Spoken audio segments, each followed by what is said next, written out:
Hi guys. I thought it would be easier to send you a video of the outdoor space and what we'll be talking about in the backyard than taking photos. So the first thing is that we will need some bar stools, or I think it would be nice to have some bar stools up against this island where the barbecue is. And for a nice, comfy, swivel round one, I think we can fit 3 comfortably. Hopefully that's enough. And then we move into the cabana area, which is where I would want to do the seating. I'm thinking we do a couch between the 2 beams, and then chairs on either side, kind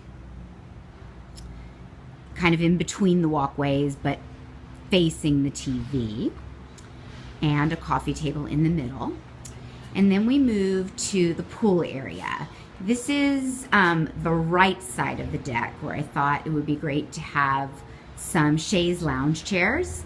And again, I think for a nice, comfortable one, 3 would work well with a side table in between. So 3 chaise lounges and 2 side tables, and an umbrella overhead, because when it gets sun, it's going to be really hot in the summertime. And then on the left side of the pool, it could be fun to do, and I'll show you some examples, but a big, large, round, they're called loungers or eclipse chairs, or I think it's easier if I show a picture, but it's kind of one of those cool, interesting pieces. And then the last thing for now that I wanted to talk to you about, I'm sorry. And then over in the dining area, I think we'd be fine with, let me walk a little closer.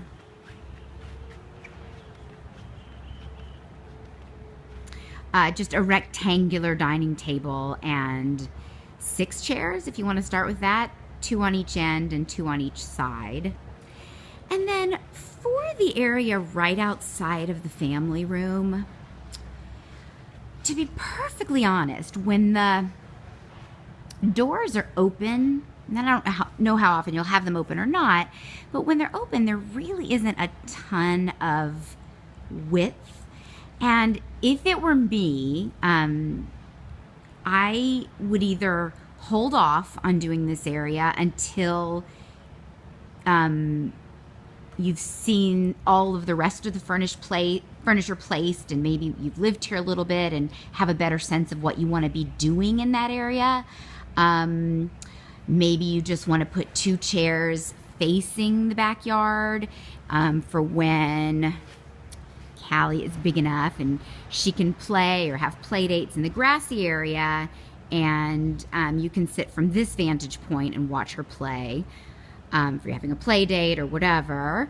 But we can talk about that more. And then lastly, this is the grassy area right off the family room patio that was really wet and muddy when you were here. And I want to talk to you about what the issue is. It has to do with the sprinklers being on the same valve, that there's technically too few valves, meaning the same sprinkler valve that hits the middle, which does get a lot of sun and does need a lot of water to grow, is also the valve that hits this portion that almost never gets sun and is staying wet no matter what. There's no way to reduce one zone and not the other when they're on the same valve. So it can either be a matter of splitting valves, adding valves, and I think this would actually look nice, taking some of those square pavers, like the ones that lead to the pool, and putting them in a line along that wet area. It actually would make a nice path from the barbecue island to the dining table area where you'll be eating. And the cement will help that area not be so wet, even if it doesn't get sun and it's gonna kind of be more wet than the other areas in general. So hopefully that is helpful and we can talk about it more. I'm gonna do another video now on the trees. Thanks.